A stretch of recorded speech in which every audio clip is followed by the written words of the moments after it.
everybody! Today we are entering our fourth week of Python instruction. We're going to talk about functions, a little bit more about selection statements, and we are going to be introduced to while loops today.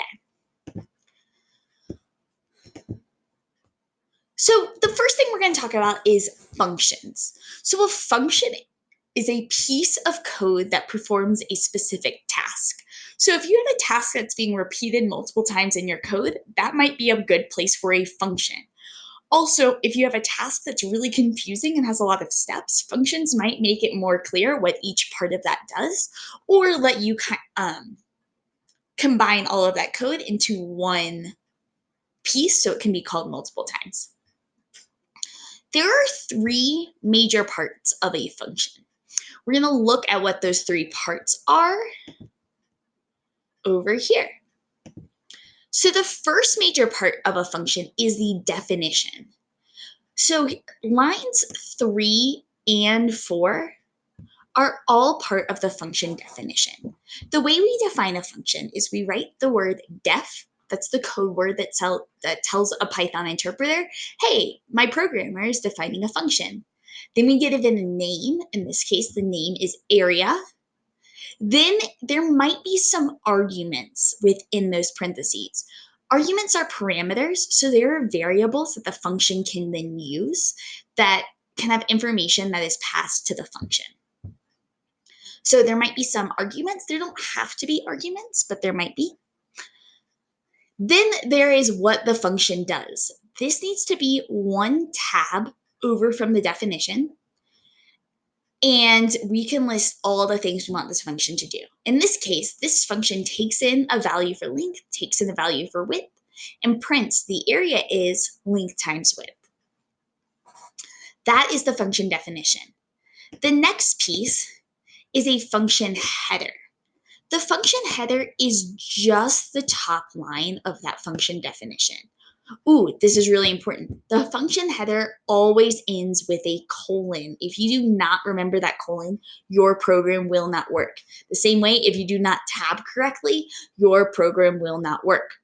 So the function header is comprised of the word def, the name of the function, any parameters that might be in that function, and a colon. Do not forget that colon, your function will not work. Finally, we have the function call. This is where we actually use the function in our program. In this case, we call the function down here in the main program. So area, we call area of num1 and num2. We got num and 1, 2 on line 7 and 8 from our user. And that's going to call that function. Once the function is called, it will print the area is and the length times the width. One thing you might notice about the way that this program is set up is that there's a header at the top that's commented out that tells you what the program does. That's really nice in case you're sharing your program with someone else so that they know what on earth you're working on. We also like to define functions at the top and then sometimes separate out our main program where we use those functions. Order is important in programming, so if we try to call a function before it's defined, it's not going to work. We have to make sure it's already defined. That's one reason that most programmers like to define functions at the top and then be able to call them in your main program below.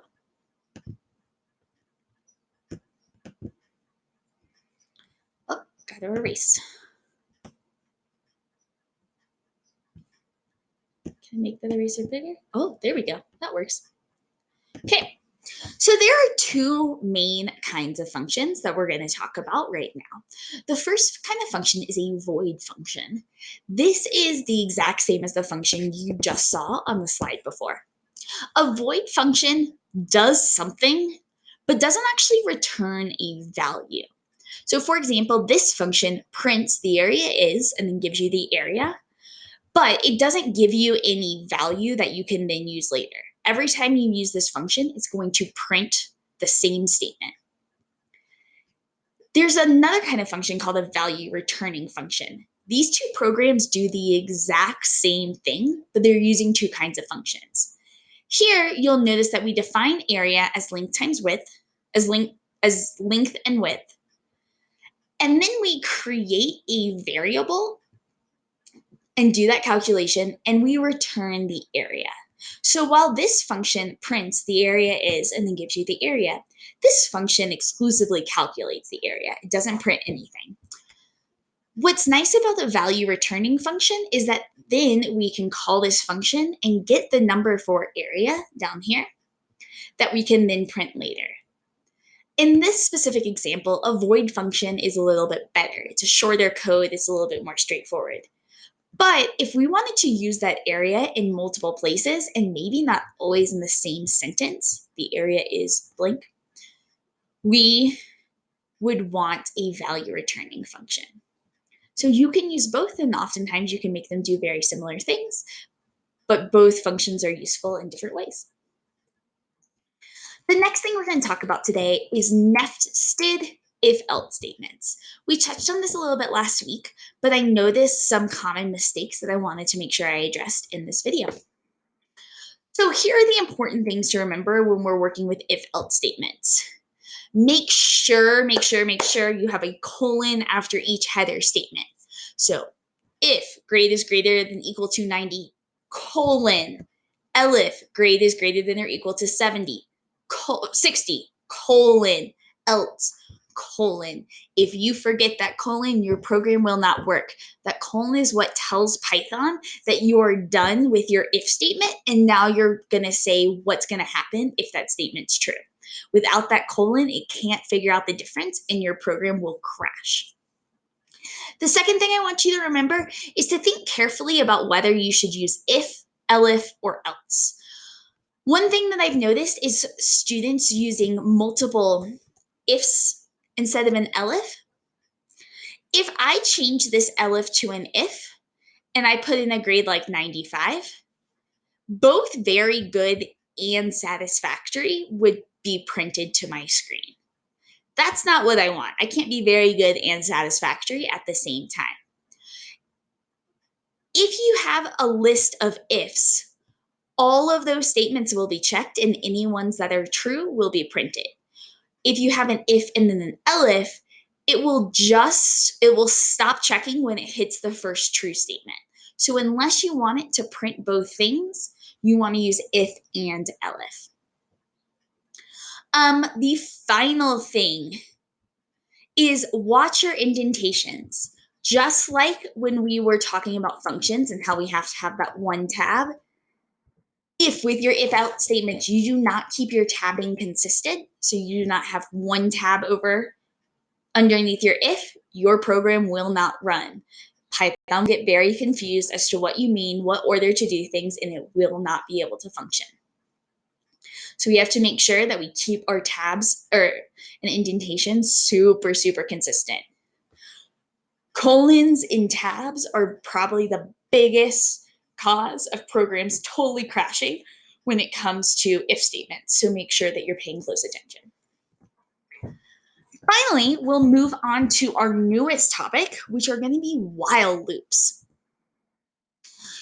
So for while loops, we need 3 separate things to make a while loop that works.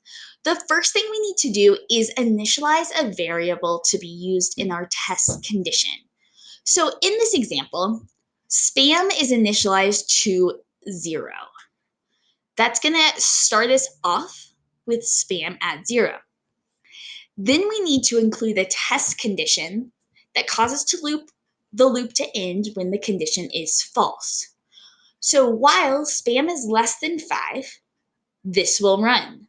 Once spam is equal to 5 or greater than 5, this will no longer run. So we have to initialize some sort of variable, include a test condition, and then we need to update the variable. If we do not provide either the user or somewhere innately within the program the opportunity to update the variable, we will immediately move into an infinite loop because the number for spam will never change.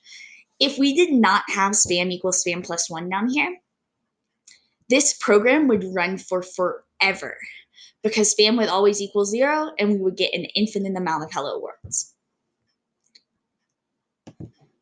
Here's another example of a slightly more complicated while loop. So let's walk through this program together. This is a program that asks multiplication problems and then has the user type the answer, and then it checks to see if the answer is true. So we start by importing the module random, and then we set this variable called play again to true. This variable represents, does the user want to keep answering multiplication problems? It starts off as true. We think that the user who starts this app wants to play multiplication problems. So while play again is equal to true, and pay attention really quickly to the fact that this is an equal and this is a double equal. Remember, one equal sets a variable. A double equal tests a condition. So a double equal is the only way you can say if play again is equal to true, while one equal sign sets play again. So while play again is equal to true, we're going to set num1 to a random number between 1 and 6 and set num2 to a random number between 1 and 6. Then we're going to ask for an answer. So let's break down what this is saying. We're going to take num1 and make it a string. So a number as a string. We use this x as a time symbol. So a number times another number equals. It's asking the user to give some sort of input and then changing that input to an int to make sure that it's reflected as a number. So this is asking a multiplication problem, giving the user a chance to answer, and changing the answer to an int. Then we move into this if statement. If the answer is equal to the two numbers multiplied together, it's going to print correct. If it's not, it's going to print incorrect answer and then tell you what the actual answer is. So this is where we check to see, did they get the answer of the multiplication problem correct? After that point, the program is going to prompt the user to see if they want to keep playing. This is the piece that we talked about in the last slide, where we update the variable used in the test condition. In this case, that variable is play again. So we need to give the user the opportunity to set play again to false to end the program. So here we're setting a variable called again to some input that's asked the user to type Y if you want to play again. If they type anything that is not Y, play again will be set to false and the loop will end. If they type Y, this section of code will not run and they'll move straight up to the top of the loop again. This is what we mean when we say update the variable used in the test condition. And here the user is able to update the variable used in this test condition. No matter what, whenever this program then ends, it says, great job practicing your multiplication. Thanks for practicing your multiplication. And then the program is done. We have one more thing to talk about with while loops. So there are two kinds of loops that go in underneath while loops. There are count-controlled loops and sentinel-controlled loops. Count-controlled loops, we can look at the code and tell you exactly how many times the code will run. So for example, while spam is less than 5, we know that spam starts at 0, so it will run 1 time, 2 times, 3 times, 4 times, and at the end of the 4th run, at the end of the 5th run, spam will then be equal to 5 and the program will end. So at the end of the 5th run, the program will end. That is a count-controlled loop. We can count how many times the program will run. A sentinel-controlled loop is similar to our multiplication program. Here, we have no idea how many programs will run because we don't know how long it'll take the user to get bored of doing multiplication problems. They might just do one multiplication problem. They might spend 7 hours practicing multiplication problems. We do not know. So the sentinel is the user who is controlling how long that loop will run. Feel free to comment any questions below. I hope this was helpful. Good luck on your programming.